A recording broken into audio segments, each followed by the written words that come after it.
Также необходимо принять взвешенные решения по конъюнктурным доходам। কথায় আছে ওস্তাদের মার শেষ রাতে।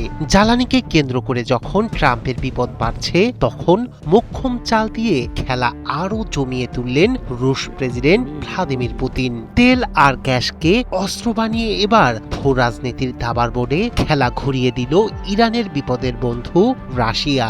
মধ্যপ্রাচ্যের উত্তেজনার মাঝেই হঠাৎ করে পেট্রোল রপ্তানি বন্ধের সিদ্ধান্ত নিয়েছে পুতিন প্রশাসন, যা কেবল জ্বালানি নয়, পুরো বিশ্ব রাজনীতিতেই জ্বালাতে পারে নতুন আগুন।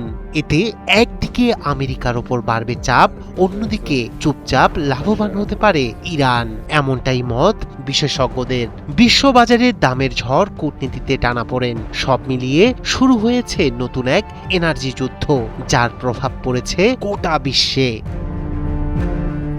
মধ্যপ্রাচ্যের উত্তেজনা যখন চরমে, তখন নতুন করে বৈশ্বিক জ্বালানি বাজারে ঝড় তুলতে যাচ্ছে মস্কো। 1 এপ্রিল থেকে পেট্রোল রপ্তানি বন্ধের পরিকল্পনা করছে দেশটি, এমন নির্দেশ দিয়েছেন উপপ্রধানমন্ত্রী আলেকজান্ডার নোভাক। প্রস্তাব অনুযায়ী 31 জুলাই পর্যন্ত চলবে এই নিষেধাজ্ঞা। রাশিয়া বলছে, মধ্যপ্রাচ্যের চলমান সংকটের কারণে আন্তর্জাতিক বাজারে জ্বালানি দামে অস্থিরতা তৈরি হয়েছে। তাই প্রথম অগ্রাধিকার এখন নিজেদের অভ্যন্তরীণ জ্বালানি সরবরাহ ঠিক রাখা। গত বছর ইউক্রেন যুদ্ধের প্রভাবে কয়েকটি তেল শোধনাগার ক্ষতিগ্রস্ত হওয়ায় রাশিয়ায় তৈরি হয়েছিল পেট্রোল সংকট। সেই অভিজ্ঞতা থেকেই এবার আগেভাগে সতর্ক হচ্ছে মস্কো।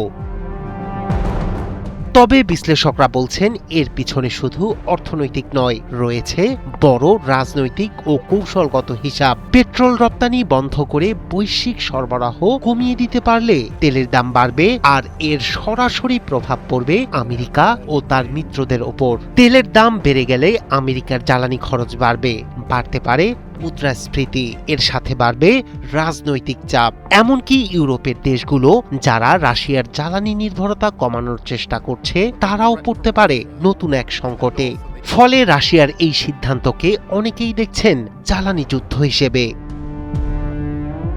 এই পরিস্থিতিতে সবচেয়ে বেশি লাভবান হতে পারে ইরান। পশ্চিমা নিষেধাজ্ঞার মধ্যেও ইরান দীর্ঘদিন ধরে বিকল্প উপায়ে তেল রপ্তানি করে আসছে।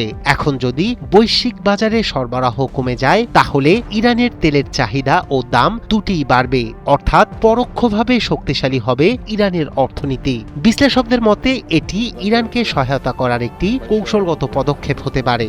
সরাসরি যুদ্ধক্ষেত্রে না নামলেও জ্বালানি বাজার নিয়ন্ত্রণের মাধ্যমে মস্কো তেহরানের পক্ষে অবস্থান নিচ্ছে, এমনটাই মনে করছেন বিশ্লেষকরা।